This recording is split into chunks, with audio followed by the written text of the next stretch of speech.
ہر شہری کی کفالت. حضرت عمر نے تو فرمایا تھا کہ اگر کتا بھی بھوکا مر گیا تو ذمہ دار عمر ہوگا قیامت کے دن. آپ اندازہ کیجئے اس سے بڑا ویلفیئر کا نظام کون سا ہوگا. لیکن زکوٰۃ ہو ان دی رائٹ ارنسٹ. ضیاء الحق صاحب نے زکوٰۃ کو بھی بدنام کیا. بینک ڈپازٹ میں سے کچھ کاٹ لیا, یہ زکوٰۃ ہو گئی. انا للہ و انا الیہ راجعون. نجاست کے ڈھیر میں سے کچھ نجاست لے آئے اور زکوٰۃ بن گئی. حالانکہ اصل زکوٰۃ ہے کل اموال تجارت پر زکوٰۃ. تمہاری دکان میں 5 لاکھ کا مال ہے, 2.5% دے دو. تمہارے کارخانہ ہے, اس کی زمین, اس کی بلڈنگ, اس کی مشین, اس کے ٹولز, 4 چیزیں ایگزمپٹ. لیکن جو سرمایہ چل رہا ہے, جو خام مال پڑا ہے 20 لاکھ کا پڑا ہے, جو فنشڈ پروڈکٹ ہے 30 لاکھ کی پڑی ہے, 50 لاکھ کے اوپر 2.5% دے دو. کیلکولیشن بہت آسان. یہ نہیں ہے کہ سال میں کیا کمایا, کیا گوایا, کیا لاس, کیا پروفٹ, کوئی ضرورت نہیں. جو ہے حاضر ٹوٹل کے اوپر 2.5% دے دو.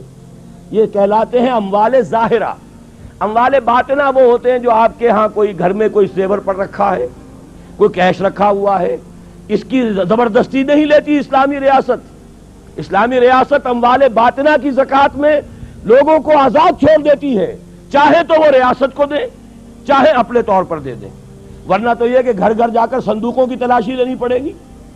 ہاں جو مال ہے آپ کا گودام میں پڑا ہے, کارخانے میں پڑا ہے, دکان میں پڑا ہے, یہ اموال ظاہرہ ہے, اس میں سے 2.5% لیا جائے. اتنی زکوٰۃ آئے گی کہ ہر شہری کی بنیادی ضروریات کی کفالت نظام خلافت کر سکے گا. یہ گویا کہ نظام خلافت کا دوسرا حصہ ہے. تیسرا حصہ ہے جو میں چاہتا ہوں, جو ابھی میں نے عرض کیا, سود. سود در حقیقت نام ہے سرمایہ داری کا. سرمایہ کاری کو اسلام انکریج کرنا چاہتا ہے, سرمایہ داری کو نہیں. محض پیسہ پیسے کو کمائے یہ پسندیدہ نہیں ہے. پیسہ ہے محنت کرو. تھوڑا پیسہ ہے چھابڑی لے کر چلو, سارا دن محنت کرو, شام کو 150 لے آؤ گے. اس سے زیادہ ہے ریڑھی بنا لو, اس سے زیادہ ہے کھوکھا لگاؤ, اس سے زیادہ ہے دکان بناؤ, اس سے زیادہ ہے ایکسپورٹ امپورٹ کرو. 10 آدمی مل کے کرنا چاہتے ہو کر لو, اپنا سرمایہ جمع کر لو, محنت جمع کر لو, شراکت ہو گئی. یہ ہے سرمایہ کاری. اور سرمایہ داری یہ ہے, یہ میرا پیسہ ہے, مجھے تو اتنے فیصد نفع چاہیے. تم کماؤ گواؤ, تمہارا دھیلا ہو جائے, تمہارے دگنے ہو جائیں, مجھے کوئی غرض نہیں. یہ ہے سود. اور اس سے بڑی شے حرام اسلام میں کوئی نہیں. اس سے سرمایہ داری کی جڑ کٹتی ہے. اور وقت نہیں ہے ورنہ میں آپ کو بتاتا کہ واقعہ یہ کہ اس وقت دنیا میں یہودیوں کا جو تسلط ہے اسی سود کی وجہ سے ہے. وہ جو اقبال نے کہا تھا کہ فرنگ کی رگے جہاں پنجے یہود میں ہے, تو واقعہ یہ ہے کہ انہوں نے یورپ میں پروٹیسٹنٹزم کے ذریعے سے سودی کاروبار کی اجازت حاصل کی. جب تک ابھی صرف رومن کیتھولک معاملہ چل رہا تھا, سود حرام تھا یورپ میں, کہیں سودی کاروبار نہیں ہو سکتا تھا.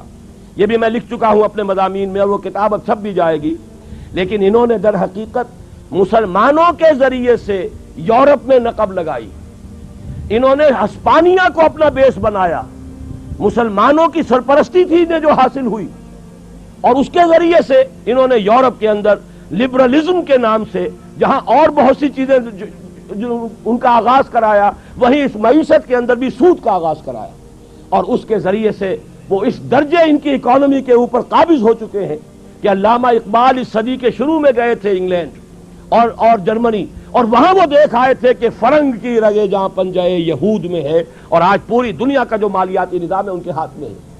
House of Rothschilds 40 billion کا ایک ایک چیک لکھنے والا آدمی موجود ہے. وہ جدھر چاہے کسی ملک کی جب چاہے کسی بھی معیشت کو تباہ کرنا چاہے, انہوں نے روس کے حصے بکرے کرائے ہیں معیشت کے راستے سے. ان کے سٹورز خالی ہو گئے, ڈبل روٹیاں نہیں رہیں. یہ سب کچھ در حقیقت معاشی بحران تھا جو پیدا کیا گیا, اور یہ یہودیوں نے کیا. بہرحال اس کو چھوڑ دیجئے. خلافت کے نظام میں سرمایہ کاری ہوگی, اور وہ ساری اسی طریقے پر, free economy, market economy, demand and supply, hire and fire, سارے اصول.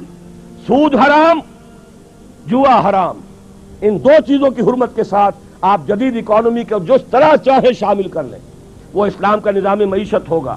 اور زکوٰۃ کے ذریعے سے نظام کفالت.